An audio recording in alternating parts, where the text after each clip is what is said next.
CCS cabinet committee on security की आज बैठक हुई, जिसके बाद विदेश सचिव की तरफ से 5 बड़े ऐलान किए गए हैं। वो 5 बड़े ऐलान क्या है, उन पर न्यूज रूम से जानकारी दे रहे हैं सिद्धांत मोहन। भारत और पाकिस्तान के बीच में सिंधु नदी समझौता हुआ था।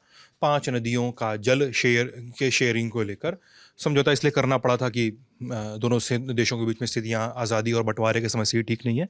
तो भारत ने MEA ने ऐलान किया है कि उस समझौते पर भारत सरकार होल्ड लगा रही है। 2.5 घंटे चली बैठक के बाद कुछ फल सामने आया है। अगला ऐलान ये है कि जो पंजाब में अटारी चेक पोस्ट है उसको बंद कर दिया गया है फिलहाल। अटारी चेक पोस्ट जो है, अटारी चेक पोस्ट पर ट्रेड गेट भी है और लोगों का आना जाना भी होता है। अगला ऐलान है कि जो पाकिस्तानी नागरिक सार्क के एग्जम्पशन वीज़ा जो के तहत भारत में रह रहे हैं, ये रेगुलर वीज़ा पे नहीं है, ये एग्जम्पशन वीज़ा पे है। एग्जम्पशन वीज़ा के तहत भारत में रह रहे हैं, आपके पास 48 घंटे का समय है, पाकिस्तान चले जाइए, भारत में नहीं रहना है। एक ऐलान है।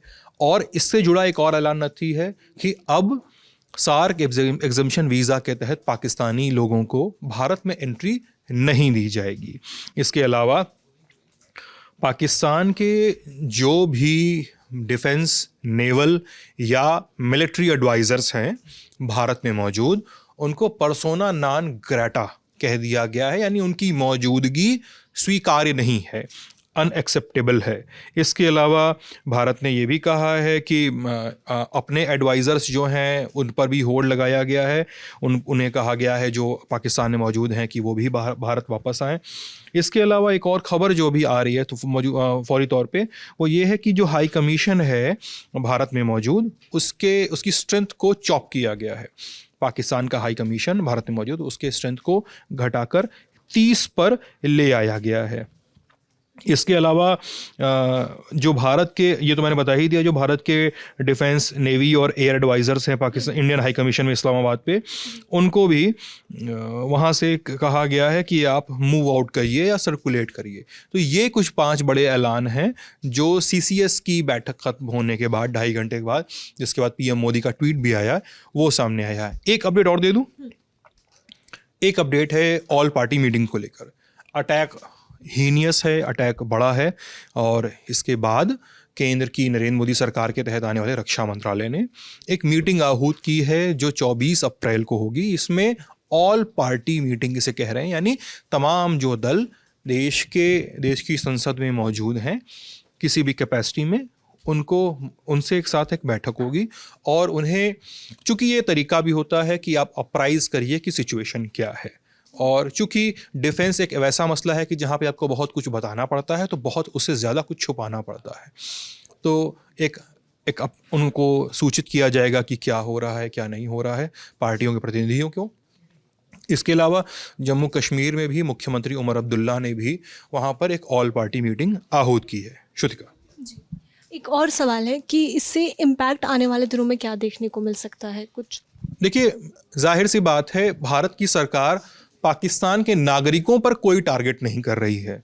इसको देखकर आपको समझना पड़ेगा। आपको लगेगा कि पाकिस्तान के नागरिकों का क्या दोष, ये है वो है, लेकिन ये कुछ स्पेशल स्टेटस पाए लोगों पर एक चोट है, और उन पर चोट है जो हुक्मरान होंगे वहाँ पे। जब कनाडा के साथ हमारा फॉल आउट हुआ था लास्ट ईयर, अगर मैं गलत नहीं हूँ तो हम लोग भी राजनयिकों की संख्या आधा करने का काम किया था ये सब।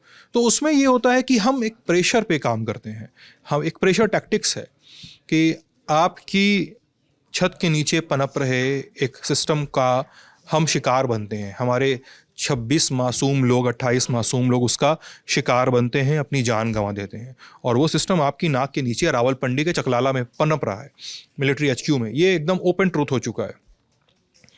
तो हम एक प्रेशर गेम के तहत इसमें काम करते हैं कि सरकार पर प्रेशर है कि ये आपकी सरकार में हुआ और इसका खामियाजा इस पूरे तंत्र को पड़ रहा है। तो एक उस ओर की जाने वाली मैसेजिंग है ये। श्रुतिका, ये तो पाकिस्तान पे बात है, अगर ग्लोबल लेवल पे बात किया जाए तो इस पे क्या इम्पैक्ट होने वाला है? ग्लोबल लेवल पे बात करने के लिए अभी थोड़ा जल्दबाजी है। सार्क एग्जम्पशन में, सार्क में अभी भी भारत एक मजबूत देश है, ये बात अलग है कि सार्क में भारत की स्थिति अभी अपने पड़ोसी देशों से बहुत अच्छी स्थिति में नहीं है। बर्मा का आप हाल देख लीजिए, बांग्लादेश का हाल देख लीजिए, पाकिस्तान का हाल देख लीजिए, श्रीलंका का हाल देख लीजिए, नेपाल और भूटान को छोड़ ही दीजिए, क्योंकि एक तरह से एक फ्रेंडली उनके साथ हमारे साथ बना हुआ है, दोस्ताना। तो सार्क में जो उथल पुथल मचेगी इसके बाद, उसका असर आपको एक बड़े लेवल पे देखने को मिलेगा, खासकर यूरेशियाटिक लेवल पे आपको देखने को मिलेगा। यूरोप की कुछ कंट्रीज़ का आपको ध्यानाकर्षण होगा। हालांकि ध्यानाकर्षण इस अटैक के बाद हो चुका है, क्योंकि बहुत सारे वर्ल्ड लीडर्स की प्रतिक्रियाएं बीते 24 घंटे 36 घंटे के अंदर आई गेस आ रही हैं। तो असर तो पड़ेगा। अब वो किस असर किधर जाएगा, किस लाइन लेंथ पे जाएगा, वो देखने वाली बात है। तो न्यूज़रूम से जानकारी दे रहे थे सिद्धांत मोहन। आगे जो भी इस खबर में अपडेट आएगा हम आप तक पहुंचाएंगे। कैमरे के पीछे हैं आलोक, मेरा नाम है श्रुतिका। आप देखते रहिए दी लंदन टॉप। शुक्रिया।